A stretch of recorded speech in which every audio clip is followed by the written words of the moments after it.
John Casper here. Hope you enjoyed part 1 of our Beachbody workout. Leslie's going to be back with me again, demonstrating part 2 of our workout, which is going to be a stronger emphasis on your full body, focusing on your legs.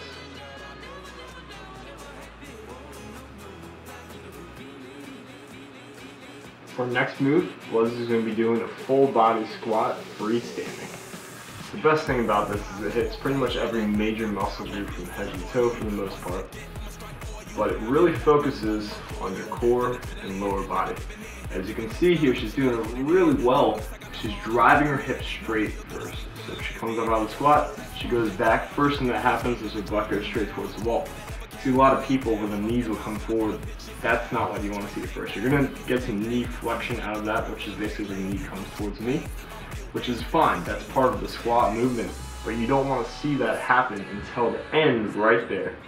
Everything else is perfectly balancing between the hips driving and the knees flexing. Leslie's going to progress on to a more advanced squat. What she did, she grabbed some dumbbells, and she's basically just going to do the same exact motion now that she has that lower body and core strength to do it. She's getting deep into the squat.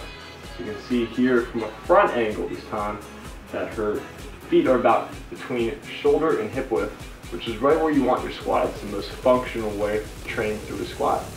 Weights are nice and stable. It's probably doing a little testing up top for her upper body strength to hold the weights there, but she's doing a great job at keeping her chest up and out, her spine completely in line, sitting deep into the squat and coming straight out of it. When performing a shoulder press exercise, there's a couple key things here. So Leslie's going to bring up her arms. She's going to set the dumbbells right about at ear level, mainly because she wants to make sure there's tension on the muscles and that they're not cold and relaxed. So what she's going to do, she's going to press straight up to the middle, right there, and hold, and slowly come down with the focus. She's going to give me a couple more repetitions. She really wanted to test out her core strength here. She always lean away and scoot out away from the back of the chair, so she's kind of freestanding there, just sitting down. And that's going to really challenge your core. You're going to be able to do less weight overhead with that movement, but it's going to be more progressive. The next thing she's going to do, she's going to press up together one more time. Weights go together. And this is a much more advanced move because there's a lot more shoulder stability required. She's going to go one at a time. So the right one comes down, extends all the way, and then the left one comes down and extends all the way. She keeps the other one locked out. Really tough move, super advanced, especially if you don't have a whole lot of weight options to play with. This is something you're going to want to progress towards. Our next move we have here is what I like to call the knee tuck. It's pretty simple exercise. You're going to get in your bird dog position on all fours at first, and then you're going to extend all the way out and tuck in. Don't overdo it, torque too much. You actually don't even need to touch your knee to your elbow. You're just going to that gentle motion and really focusing on the oblique and abdominal region as you tuck.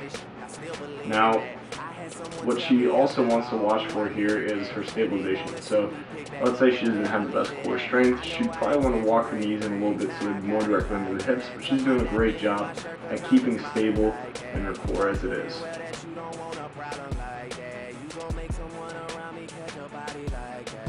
The next move that we're going to do is a chair stand-up with a weight as resistance. The basic move, there's nothing involved, solely focused on the legs and the core. What's cool about this exercise is you get to use the back side of your body with a really strong emphasis as opposed to the freestanding squat, which is a lot of stability working. So what she's going to do, she's going to fight to keep her knees back, dig through her heels every time she stands up, keeping her chest up and out, and drive her hips straight back, controlling it, not just flopping into the chair. She's going to sit down as carefully as she can. After she does 12 repetitions of this with a certain amount of weight, and she can't progress in that way, what she's going to want to do next is take that same weight and drive up to the sky every time she does the same move. Just as much focus and emphasis on controlling her body through this kind of unstable position. This is one of the best exercises you can do for your upper body, especially your shoulders in particular. Exercises dips. Now we're not going to be up on 2 sets of handlebars or anything. We're going to simply be using a chair. Leslie's going to slowly come out.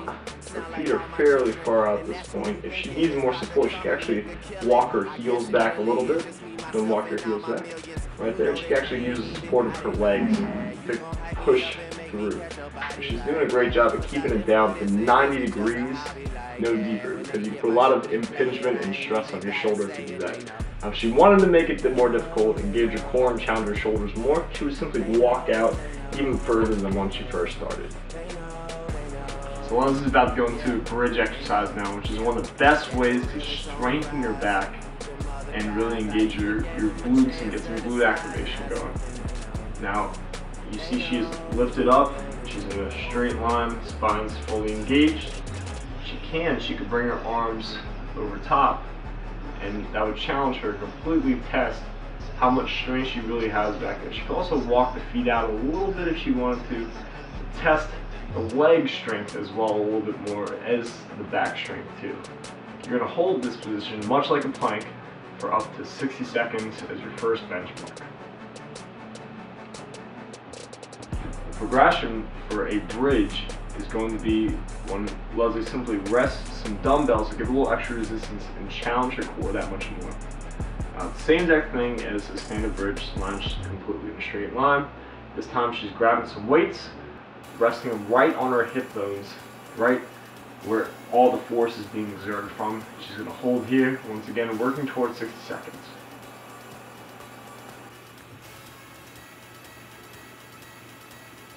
For a high row exercise, really important that you focus on good form for this, because improper form with a high row can impinge your shoulder joint. So what she's going to do, she's going to keep both dumbbells very, very close together side by side.